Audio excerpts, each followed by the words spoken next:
You lost already 6 years of your life. You're so young. You haven't lived your life to the fullest. And yet you are in that situation. Sabi nila, kailangan ko raw magbigay ng tuition fee. Ganyan. Tuition fee. Yes. So, yun yung kanilang ginamit na word. Tuition fee. And what is the purpose of this tuition fee? Ayun, mga taong walang kaso. Mga na-promote pa narinig ko kay, kay Jimmy. So, ganun yung naging justice dito sa Pilipinas. Credible witness mo po ako para sa kanila. Bago-bago pa siya na-mention. So, nung na-mention ko siya sa hindi inaasahang pagkakataon dahil sa Congress yun, bata pa po ako sabi nyo nga, hindi ko naman alam i-handle yung situation na yun. Yes, Your Pero Honor. And do you stand still with the statements that you have given in this judicial affidavit? I believe this is dated August 27, 2024. Ito po ba'y pinaninindigan nyo pa rin? Yes, Your Honor. Yes. Mr. Taguba, please walk us through. Bago po ba kayo na-involve dito sa kasong ito? Nasaan po kayo? Anong ginagawa nyo? Please start with EMT. What is EMT? EMT trading po, Your Honor, is a consignee for hire. So, pinagagamit nila yung consignee nila for a royalty fee.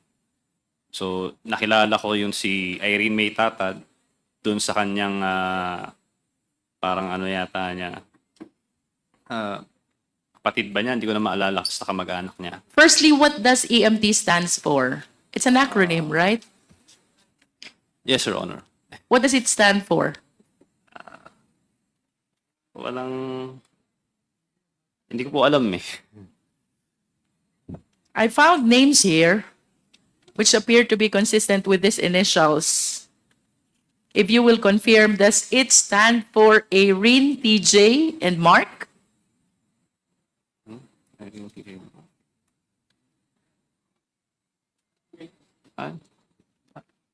I don't think so, Your Honor.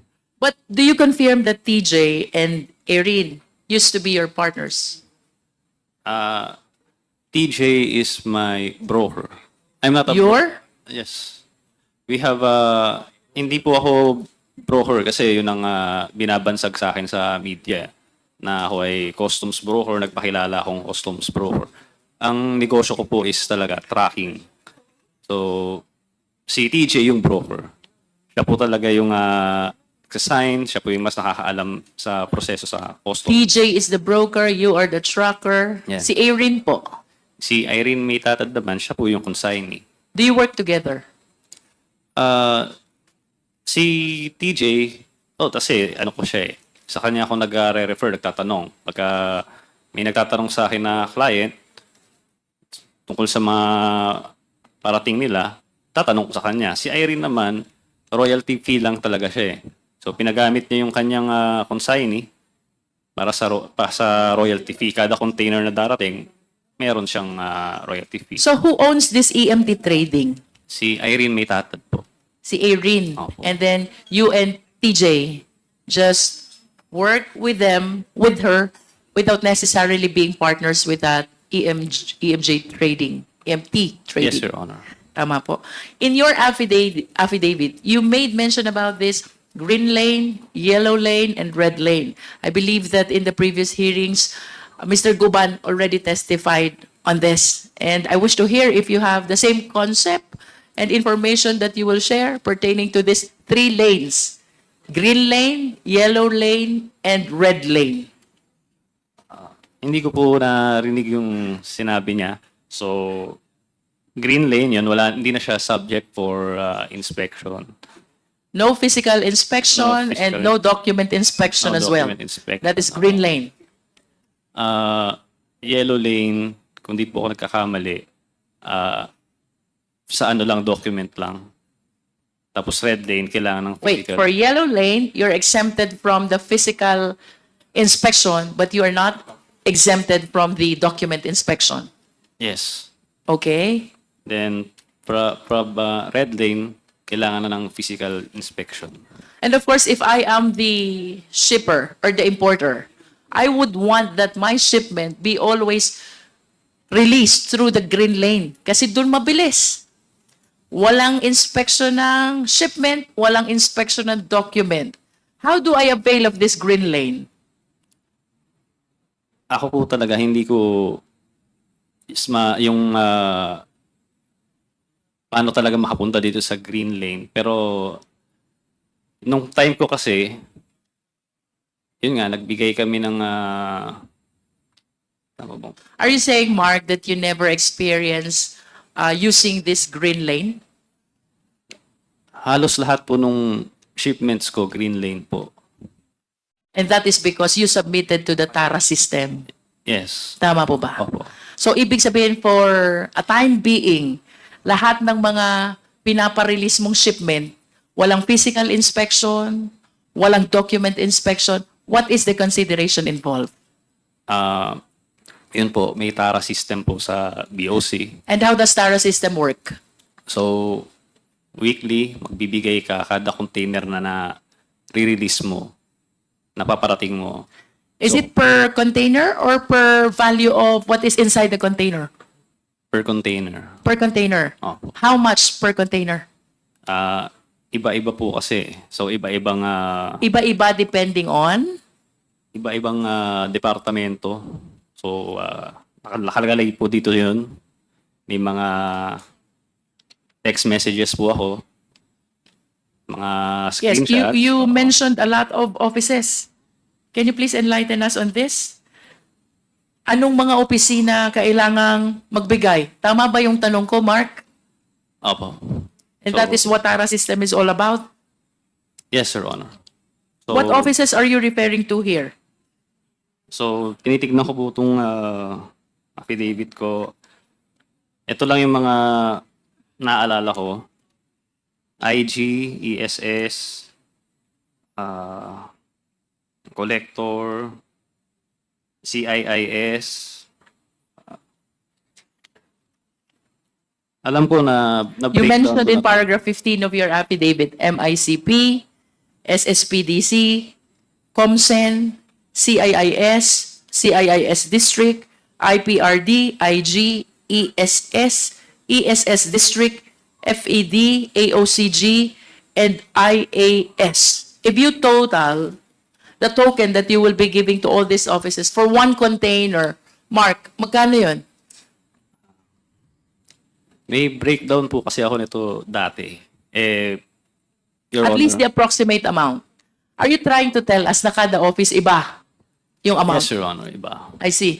But you can at least give us an approximate amount. The total amount that you give for one container to cover all these offices. I believe these are 11 or 12 offices. Matagal na po kasi pero naalala ko po kasi lahat po kasi ng container ko, uniform po yung ano niya eh. Yung Flat rate. binabayad So 170,000 Per container. per container. So kailangan ko pong kasi kagabi lang po yung ano eh, yung kagabi ko lang nalaman na pupunta ako dito. Nagulat po kasi ako. I understand. Hindi ako handa. Can you give us an approximate number of containers na napaparating mo in a month? Sa isang linggo, maabot ako ng 100 Wow. na container. That's 1 week only? Opo. So, if 170,000 per container and you have 100 containers for 1 week, how much is that? 17 million? Mga ganun po. Hindi ko po pera yun.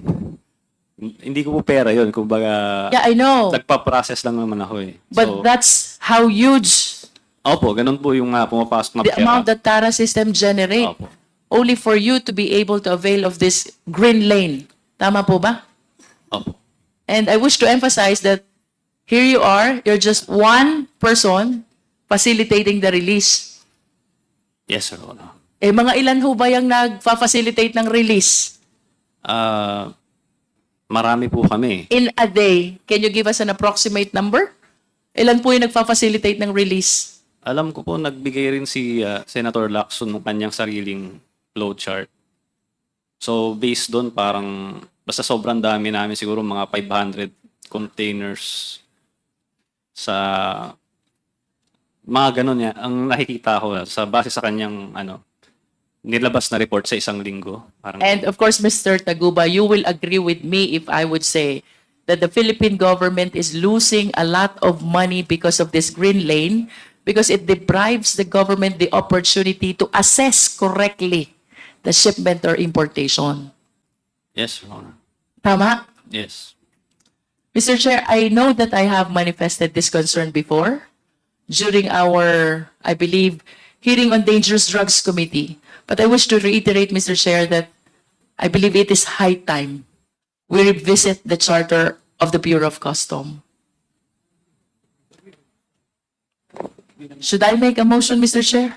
At the moment, I was informed that I think the Quintacom is looking into proposing some amendments into the charter of the Bureau of Customs. And if there are any observations or any information that we can share with the Quintacom, I guess the Quadcom will do that, Your Honor.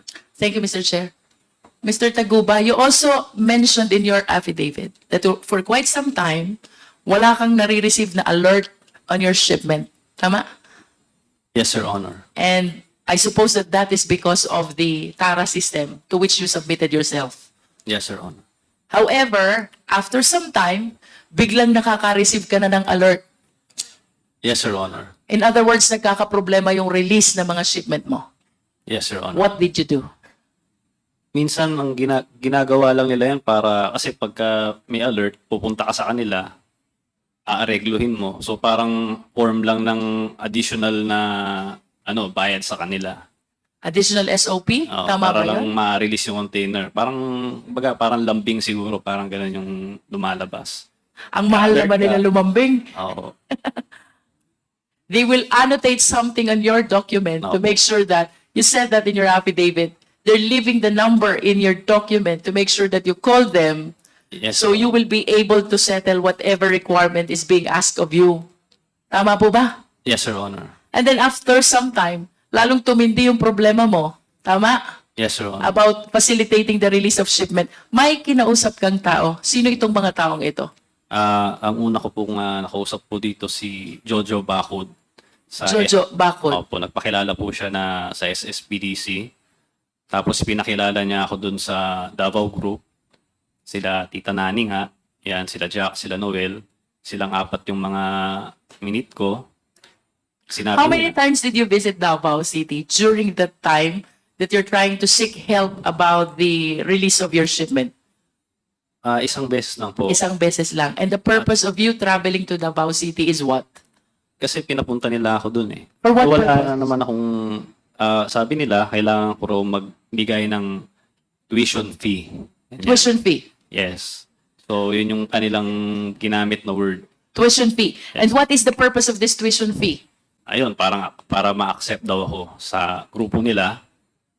Tapos, every week, magbibigay ako sa kanila ng pera. With your admission in this group that you are referring to, what representation did they give you in relation to the challenges that you are experiencing with regards to the release of your shipment? Unang-una, nagbigay ako sa kanila. Nagpunta akong Davao, so binigay ko yung pera kay Small. So, How much is that money? 5 million. 5 million. What is the So- purpose of you giving that 5 million to Small? Yun yung sinabi nila sa akin, ibigay yung 5 million. Susunduin Anong ka dyan ni kapalit? Jack. Anong kapalit ng 5 million na yon? Why are you giving Small 5 million? Yun nga, para mapapasok na daw sa Davao Group, kasi kung hindi ka kasama sa kanila, i-alert nila yung mga containers mo. So, hindi ka makakapag-transaction sa Bureau of Customs. So, sa pagkakaintindi ko, lahat ng players ginawa yun. Kailangan By lahat ng players, are you referring to all people who are engaged in facilitating release of shipment? Yun ba ibig Oo, sabihin mo? yung po mga pinakita ni Senator Lacson noon, sila Kimberly, yan, sila Teves, Yan, sila Manny Santos. Yung mga players yan eh. So, yun yung ibig ko sabihin, kailangan nilang magbigay doon sa Davao Group. Yun yung pagkakaintindi ko. Kasi kung parang sila na yung bagong customs eh. Sila, kailangan mo sa kailangan dumaan lahat eh. Ginawa kasi nila, binago uli nila yung sistema, nagkaroon ng command center. So, parang sila na lang yung pwedeng mag-alert. Nasaan po itong command center na binabanggit nyo? Sa customs po yun. Sa loob. Oo, ginawa nilang, yun eh, nung time lang ni Fildon yun eh, ni Commissioner Fildon. Is Commissioner Feldon still here? So you were saying they established this command center right inside the Bureau of Custom, which has the control over alerting whichever shipment they want? Yes. Sila lang, pagkakaalala ko, sila lang yung nakakapag-alert na nun. By sila, who are you referring to? Yung command center, yung ComCen. And who are these people behind this command center, Mr. Taguba? Nakalimutan ko na yung... Na-invite din siya sa Senate Blue Ribbon Committee nun eh. Nakalimutan ko na yung pangalan niya eh. If this is an ordinary person, I suppose that she will not be able to do that without somebody who's a big person behind him. Tama pa po ba? Papasok ka ng Bureau of Custom, magtatayo ka ng command center, and then you will have the control to alert the shipments coming into the port. Tama po ba? Somebody must be behind him. Yes, Your Honor. Pero pagkakaalam ko, sila Commissioner Fildon yung gumawa nun eh. Parang hindi naman siya, parang legal na, sa legal, meron bang yun eh. You cannot Sa tell batas, whether it is oo. legal or illegal. Yes. Kasi yung ibang yung mga IG, EG, medyo humina na yung authority nila dahil nga yung command center na lang yung nagko-control ng mga alerts. I see. And after this payment of 5 million to Small, ano pong nangyari na doon sa mga transaction nyo? Sa shipment nyo sa BOC? So, noong una naayos siya, maganda. Nagkaroon uli ng problema. Tapos, nirefer na naman nila ako, itong sila Tita Nani. Pinakilala naman nila ako doon kay Big Brother. Yun nga, si Allen Kapuyan. Nakamit ko siya. So, yun, pinakilala nila ako sa kanya. Siya na raw ang bagong handler ko na naman. So, hindi na rin ako sigurado sa ginagawa nila, pero nung kay Big Brother naman, naayos din yung shipment. Hanggang sa dumating naman yung problema na ito, yung kinakaharap ko ngayong kaso, na nangyaring raid sa Valenzuela. Ayun, doon na po natapos yung... Are you referring to the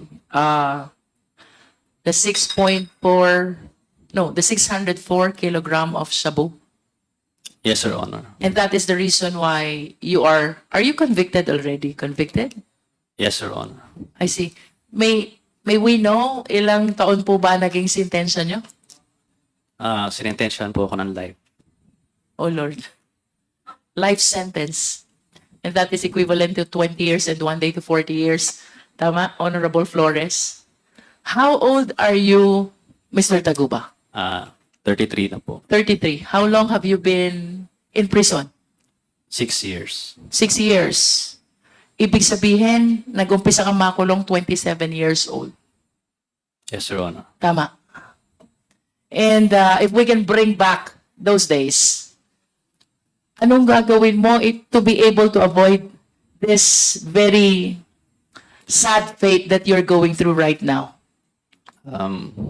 Siguro hindi ko na pinasok sana tong Sana sa iba ka na lang nagtrabaho, ano? Opo. Pero, Is that your honest belief? Sana sa iba ka na lang nagtrabaho. yes. You are so young. Tsaka very unfair yung nangyari talaga sa na-convict ako na ganito. Okay, let us hear you. Why are you saying that this is very unfair?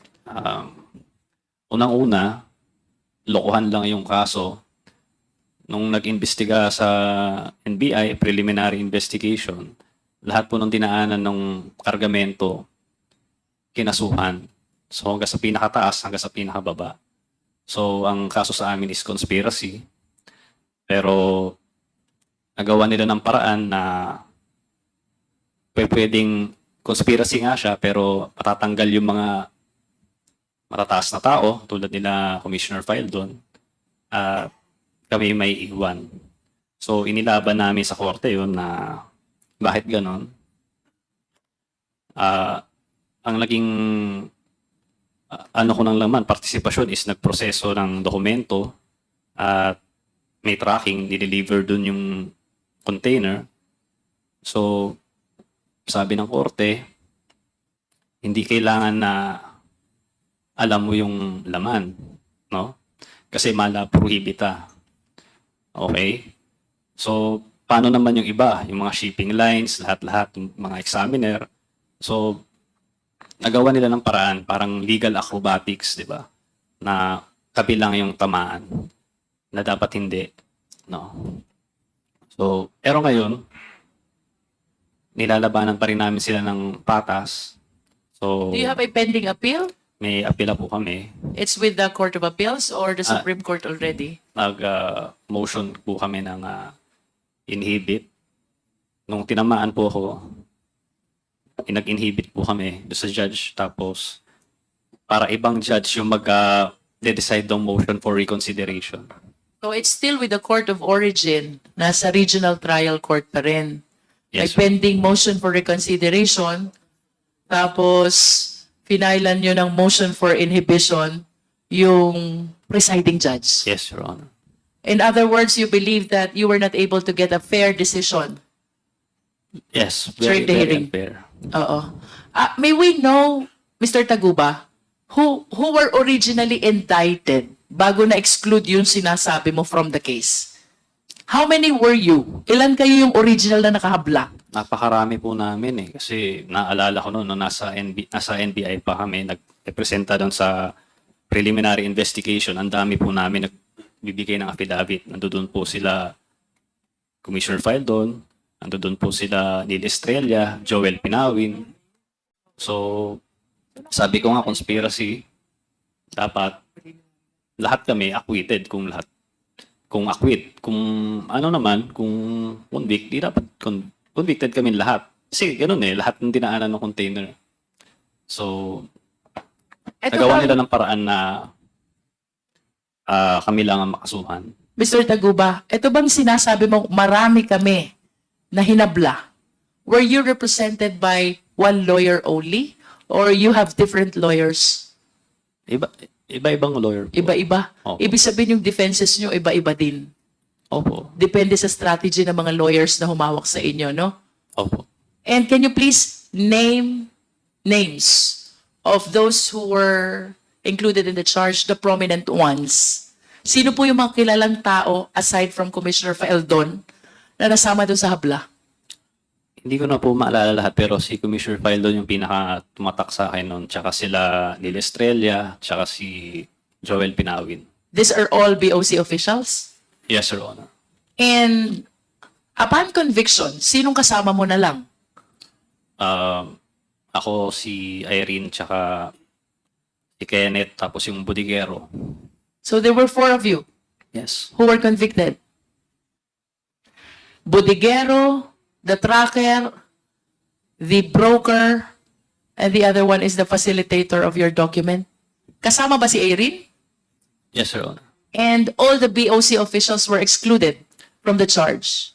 Yes, Your Honor. At tsaka, tingin ko yun din yung dahilan. Kaya, siyempre, pag lumalabas sa balita, laging customs broker Mark Taguba.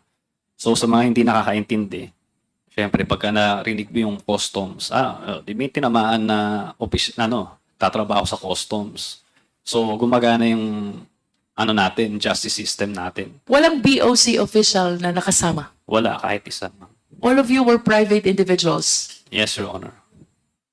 Who was able to apprehend this shipment? Sino pong nakahuli nito? Ang nakahuli nito, nakakatawa po kasi yung warehouse po, si Chen Julong, may-ari po noon, wala na po ata sa bansa eh. Kasi hindi po siya nakakulong, hindi po siya nakulong kailanman. Ang nanghuli po nito, sila Neil Estrella, sila Commissioner Fildon, tsaka sila Joel Pinawin. Meron po silang litrato ni Chen Julong na parang body-body lang sila nung nag-raid sila doon. Hindi nila hinuli nung nag-raid sila doon. Yung si Chen Julong. Ang nangyari, tinuro kami kahit wala naman talagang prueba o ebidensya na magtuturo sa akin. So, ako ang nadiin. Sino si Kenneth Dong? Si Kenneth Dong po, yung isa sa kliyente ko po. Siya po yung nag-ano sa akin nung mag-process ng container na yon, MCLU 600-1881. So if Kenneth Dong is the one who approached you to process the release of this container, who is the owner of that container? Siyempre nung unang pagkakaalam ko po si Kenneth Dong kasi nga siya yung kausap ko eh. So nung pumutok na po itong balita, nagkaroon ng raid sa Valenzuela, tsaka ako nalaman na ayun nga, ang dami po lang layer. So si Chen Julong, tapos may Manili pa, tapos kung ano-ano pa eh. So hindi ko alam talaga kung sinong may-ari nung container. Sinasabi niya si Manili. Si Manili naman may ibang tinuturo. Hindi ko alam kung kanino talaga yung container, ma'am. But you were saying that the shipment was seized during the time that it was already in the warehouse. Yes, Your Honor. Who owns the warehouse? Si Chen Julong.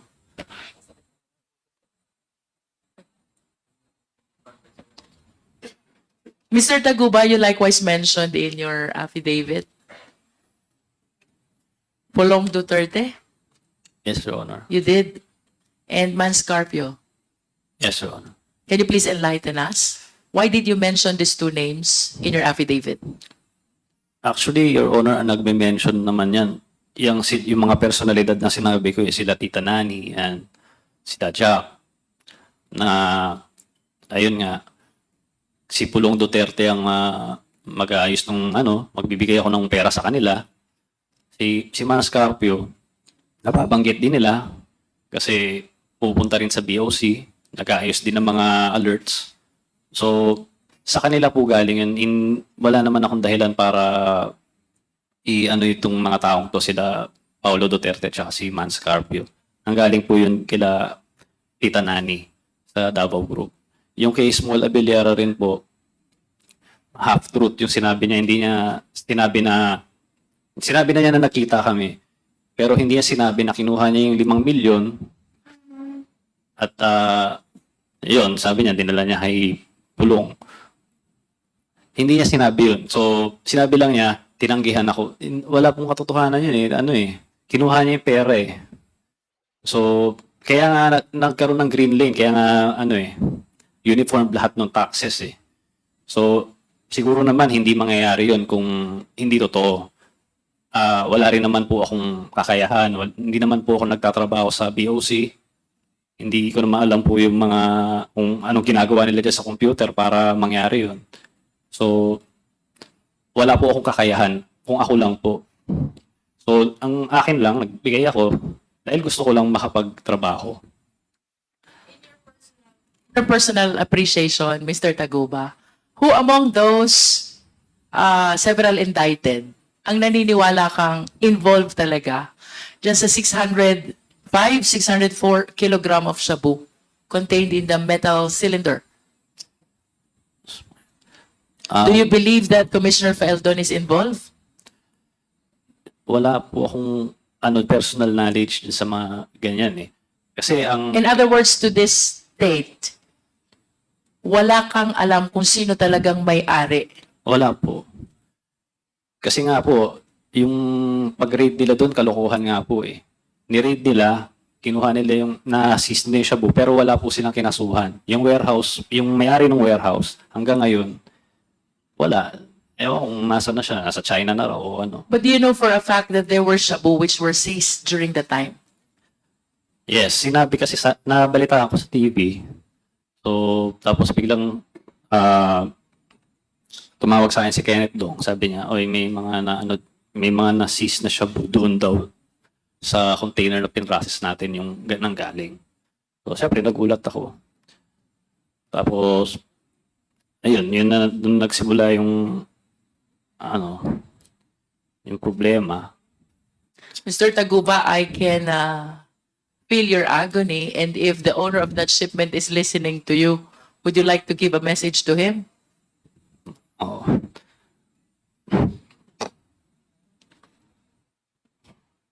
Kahit hindi natin alam kung sino ang may-ari niyan to this date.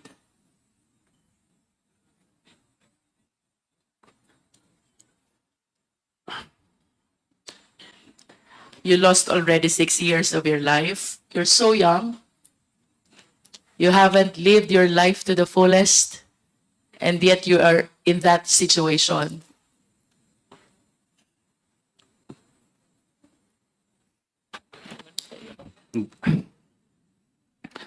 Napakahirap po talaga. Kasi tingin ng mga tao sa akin, drug lord ako. Nung unang punta ko sa RGC, tinanong ko sa akin ng mga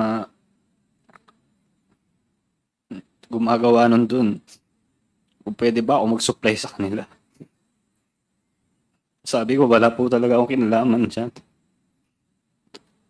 Ang hirap mo.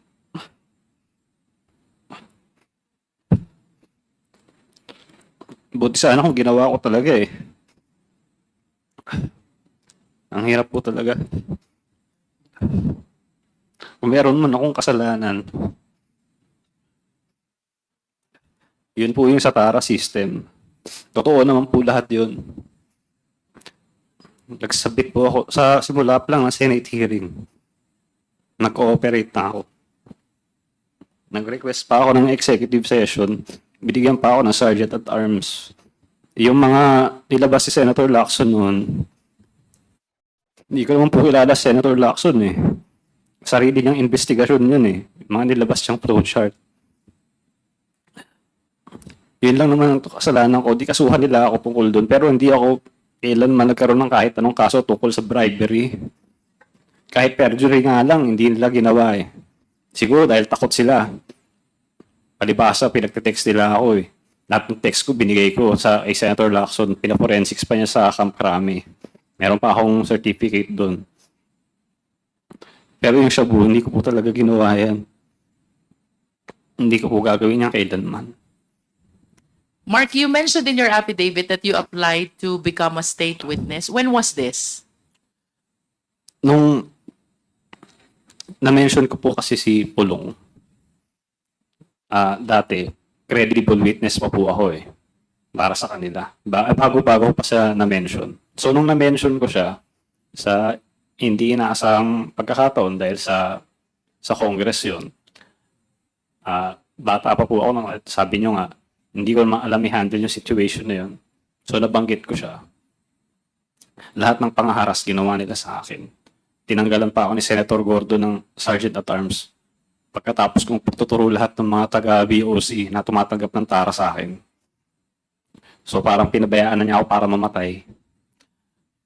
So, nag-request ako kay Attorney Fortune na pakisabi na lang na mag-press conference na humihingi ako ng tawad kay Vice Mayor noon na Pulong Duterte. So, pagkatapos noon, so yun yung parang tingin ng tao na nag-recant ako, hindi nila alam yung totoong nangyari na grabe pangharas sa amin. Pati nanay ko balak nilang patayin. So, the day after yata noon, tumawag hindi ako nagkakamali, kinontak niya si Attorney Raymond Fortune, kinontak ni Senator Lacson para pumunta sa opisina niya sa BGC. Tapos nung nandun kami, tinanong niya ako bakit ginawa ko yun. Sinabi ko nga dahil puro nga mga death threat yung natatanggap ko. So, tapos tinanggalan pa ako Sergeant at Arms. Sabi niya sa akin, tutulungan niya mabalik yung Sergeant at Arms ko. At baka pwede rin mailagay akong state witness. So, naibalik yung Sergeant at Arms ko nun. Pero yung state witness, hinarang ni Senator Gordon. Kaya, ngayon, walang nakasuhan na customs, walang nakasuhan. Ang kinonvict nila sa akin na kaso itong drugs na to, na wala talaga akong kinalaman. Yung mga bagay na may mga ebidensya, yung ginawa namin ng presentation ni Senator Lacson noon, yun yung mga taong walang kaso. Mga na-promote pa, narinig ko kay, dito, kay Jimmy. So, ganun yung naging justice dito sa Pilipinas. Yun yung nangyari sa amin. Is it not that the reason why your application for state witness was denied is because you recanted your statement against Pulong Duterte and Mans Carpio? Mr. Chair? Mr. Chairman, just an interjection, just full disclosure. Mr. Mark Taguba is a witness, one of the witnesses in my illegal drug smuggling case against Mr. Pulong Duterte and Small Abilera and the others. And right now, Where is that pending, Senator? it's pending with the DOJ. It's still pending. It's due for preliminary investigation yet. Yes, ma'am. And as for his status as for the inclusion in the witness protection program, it's also pending, Mr. Chairman. And right now, I got word from his lawyer that he is receiving threats right now from some people involved in the case, and that's why I'm going to plead on his behalf that he would be temporarily transferred into the detention facility of the House of Representatives, just so we can protect him, Mr. Chairman. Mr. Chairman. Anyway, Mr. Chairman, Congressman Paduano. the manifestation of former Senator Trillanes with regards to the request. No, I also personally talked to Mark Taguba just a few minutes ago. Mr. Chairman, we will just discuss it on the admin matters. Thank you, Mr. Chairman. Liwanagin ko lang, Mr. Chair. Of course, you testified before the Senate, no?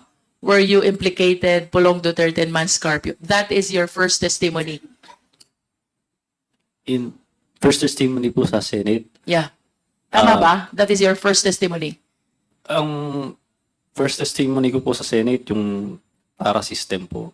Yeah. But when did you start implicating Pulong Duterte and Mans Carpio? Sa Congress na po yun. Congressional hearing po. Oh, so there was an investigation also with the HOR. Yes. Okay. And then, after experiencing all those harassments that you mentioned, you recanted what you said before the House of Representatives. Yes, Your Honor. Tama. So this will be your third. Third, And as far as the implication of Pulong Duterte and Mans Carpio are concerned, this is your third testimony. Your Honor, as far as I'm concerned, wala naman nagbago dito sa sinabi ko dito sa Yeah. iba. But there, you mentioned having recanted what you said in the first investigation because you're experiencing already a lot of harassments. Tama ba yun?